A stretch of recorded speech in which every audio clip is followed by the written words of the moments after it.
Hello guys, nandito tayo sa loob ng Asian Market kung saan bibili tayo ng ating lulutuing pang-ulam. Napakalaki ng Asian shop na ito guys. Kompletos, ricados, nanditong lahat ang mga kakailanganin mong ricado, mga anik-anik na pang Asian people. Nandito ang mga spices, toyo, ketchup, at mga dilata na mga labong, mga dilatang banana blossom o kaya yung puso ng saging at kung ano-ano pa. Yan guys, dahil dito ay napakalayong lugar na far away, malayo sa ating bansang Pilipinas, kaya ang nabibili namin minsan na niluluto na kung gustong makatikim ng mga vegetables na walang fresh, mga dilata, at may mga paninda din sila dito guys na fresh na mga karne, tupa, karne ng tupa, at ito mga ricado at iba't ibang spices guys, at mga karne ng chicken, whole chicken, naka-freezer yung mga native chicken at mga iba't ibang uri ng mga isda. Nandito lahat guys, mamimili ka lang. At syempre may mga fresh na gulay gaya ng lemon, gabi, sibuyas, luya, at marami pang iba't ibang klase ng prutas at gulay.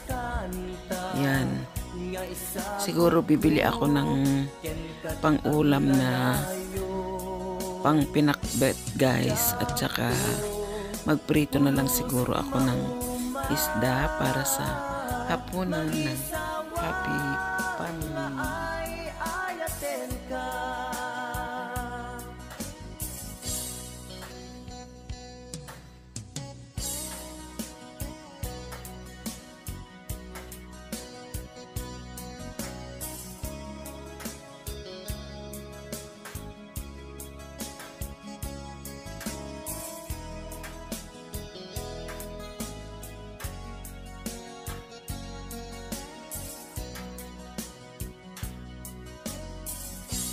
Simple laeng tuy kanta para ken ni ay ayatek bareng nu hinamalagip sudiday tuy pamatek. Dahil nabili na natin ang mga kailangan nating iluto guys, uwi na tayo. Tamang-tama sa ating pag-uwi, oras na ng pagluluto. Kaya tara na guys, uwi na tayo at hope na mag-i-enjoy din kayo sa araw na to. Sa i-share ko kung paano ko lulutuin ang pinakbet at pritong isda. Thank you guys, at hope na nag-enjoy din kayo nakasama ko sa pamimili sa Asian shop. Thank you guys sa patuloy niyong pagmamahal at suporta. Yan, nakarating na tayo guys. Naglalakad na tayo papunta sa ating tirahan. Pero dahil summer na guys, magagandang mga halaman. Kaya enjoy guys.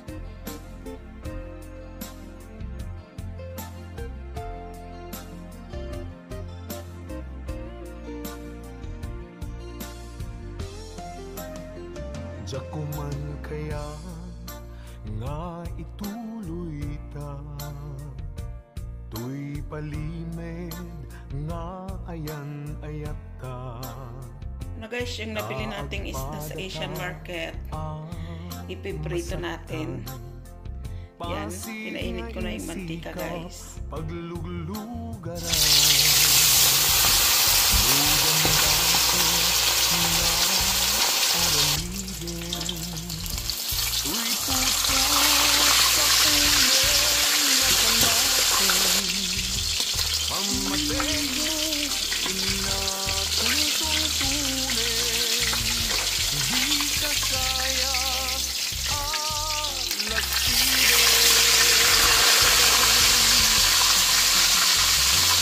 man kaya nga ituloy ta, tuy palimed nga ayan ayat ta, taag padata ang maigatay, pasig na isisa paglulugaran, lukadase nga aramiden, tuy puso sa pulen na kalain, pamateg mo inapuntuntunin. Ayan, nakaprito na tayo guys. Isunod naman natin ang ating gulay. Salang natin ang ating kaserola guys at tayo ay magpapakbet. Kamatis, sibuyas, bawang, talong, ampalaya, okra, malunggay at kalabasa guys. Ilang piraso, isang piraso lang yung binili kong ampalaya guys. Isang pirasong malunggay. At saka 7 pirasong okra kasi 4 lang naman kaming kakain guys ng mga anak ko tsaka si Lakay.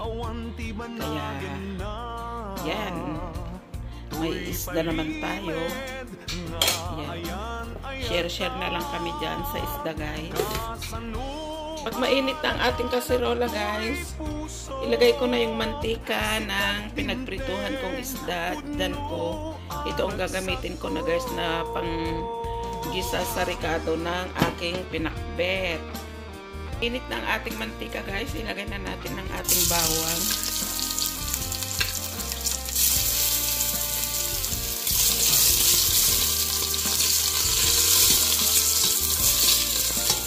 Sunod na natin ang ating sibuyas guys.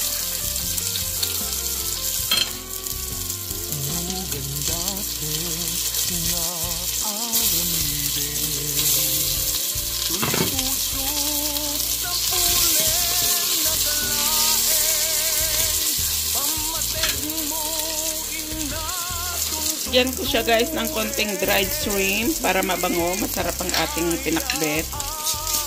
Ayan.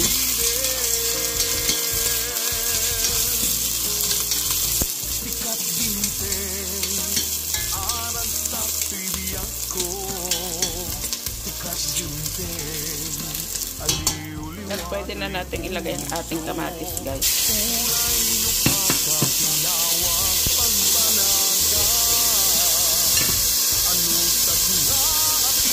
Takpan muna natin guys para mag-juice yung ating kamatis. Check na natin guys. Ayan, pwede na natin ilagay ang ating gulay guys. Talong.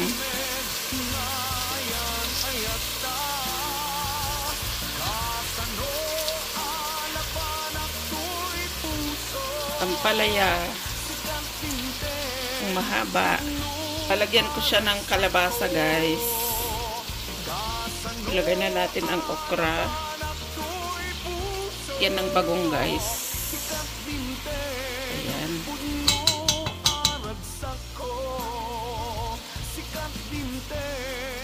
Yan. Okay na siguro yan.